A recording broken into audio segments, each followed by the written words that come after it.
രണ്ട് ദിനവൃത്താന്തം അധ്യായം 9. സോളമന്റെ സമ്പത്ത്. വ്യാപാരികളും വണിക്കുകളും കൊടുത്തിരുന്നതിനു പുറമെ സോളമന് പ്രതിവർഷം 660 താലന്ത് സ്വർണം ലഭിച്ചിരുന്നു. ദേശാധിപതികളും അറേബ്യയിലെ രാജാക്കന്മാരും സോളമന് സ്വർണവും വെള്ളിയും കൊടുത്തിരുന്നു. അടിച്ചു പരത്തിയ സ്വർണം കൊണ്ട് സോളമൻ 200 വലിയ പരിചകൾ ഉണ്ടാക്കി. ഓരോ പരിചയ്ക്കും 600 ഷെക്കൽ സ്വർണം വേണ്ടി വന്നു. 300 ഷെക്കൽ വീതം തൂക്കമുള്ള 300 ചെറിയ പരിചകളും അവൻ സ്വർണ പാളികൾ കൊണ്ട് നിർമ്മിച്ചു. രാജാവ് ഇവയെല്ലാം ലെബനോൻ കാനന മന്ദിരത്തിൽ സൂക്ഷിച്ചു. രാജാവ് ദന്തം കൊണ്ട് ഒരു വലിയ സിംഹാസനം പണിത് തങ്കം പൊതിഞ്ഞു. സിംഹാസനത്തിന് 6 പടികളും സ്വർണ്ണ നിർമ്മിതമായ പാദപീഠവും ഉണ്ടായിരുന്നു. ഇരുവശത്തും കൈത്താങ്ങികളും അതിനടുത്തായി 2 സിംഹപ്രതിമകളും തീർത്തിരുന്നു. 6 പടികളിൽ ഇരുവശത്തുമായി 12 സിംഹങ്ങൾ നിന്നിരുന്നു. ഇത്തരം ഒരു ശില്പം മറ്റൊരു രാജ്യത്തും ഉണ്ടായിരുന്നില്ല. സോളമന്റെ പാനപാത്രങ്ങളെല്ലാം സ്വർണ്ണ നിർമ്മിതമായിരുന്നു. ലെബനോൻ കാനന മന്ദിരത്തിലെ പാത്രങ്ങളെല്ലാം സ്വർണം കൊണ്ടുള്ളതായിരുന്നു. സോളമന്റെ കാലത്ത് വെള്ളിക്ക് വിലയുണ്ടായിരുന്നില്ല.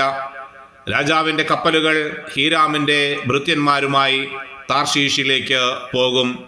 3 വർഷത്തിലൊരിക്കൽ ഈ കപ്പലുകൾ അവിടെ നിന്ന് സ്വർണം, വെള്ളി, ദന്തം, കുരങ്ങുകൾ, മയിലുകൾ ഇവയുമായി മടങ്ങി വരും.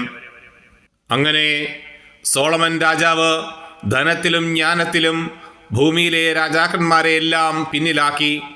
ദൈവം സോളമന് കൊടുത്ത ജ്ഞാനം ശ്രവിക്കാൻ ഭൂമിയിലെ സകല രാജാക്കന്മാരും അവൻ്റെ സാന്നിധ്യം തേടി. ഓരോരുത്തരും ആണ്ടുതോറും സ്വർണവും വെള്ളിയും കൊണ്ടുള്ള ഉരുപ്പടികൾ, തുണിത്തരങ്ങൾ, മീറ, സുഗന്ധദ്രവ്യം, കുതിര, കോവർ കഴുത എന്നിവ ധാരാളമായി അവന് സമ്മാനിച്ചു. കുതിരകൾക്കും രഥങ്ങൾക്കുമായി 4000 ലായങ്ങളും 12000 കുതിരച്ചേവകരും ഉണ്ടായിരുന്നു. രാജാവിൻ്റെ അടുത്ത് ജെറുസലേമിലും രഥനഗരങ്ങളിലുമായി അവരെ നിർത്തി. യൂഫ്രട്ടീസ് മുതൽ ഫിലിസ്ത്യ ദേശം വരെയും ഈജിപ്തിൻ്റെ അതിർത്തി വരെയുമുള്ള എല്ലാ രാജാക്കന്മാരുടെയും അധിപനായിരുന്നു സോളമൻ. ജെറുസലേമിൽ വെള്ളി കല്ലുപോലെ അവൻ സുലഭമാക്കി. ദേവദാരു ഷെഫേല താഴ്വരയിലെ അത്തിമരം പോലെ സമൃദ്ധവുമാക്കി. ഈജിപ്തിൽ നിന്നും മറ്റെല്ലാ ദേശങ്ങളിൽ നിന്നും കുതിരകളെയും സോളമൻ ഇറക്കുമതി ചെയ്തിരുന്നു.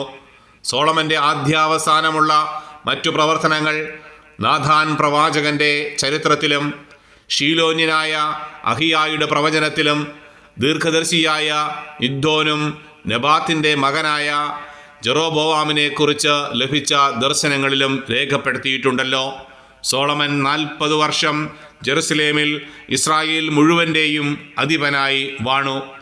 അവൻ പിതാക്കന്മാരോട് ചേർന്നു. തൻ്റെ പിതാവായ ദാവീദിൻ്റെ നഗരത്തിൽ സംസ്കരിക്കപ്പെട്ടു. മകൻ റഹോബോവാം ഭരണമേറ്റു.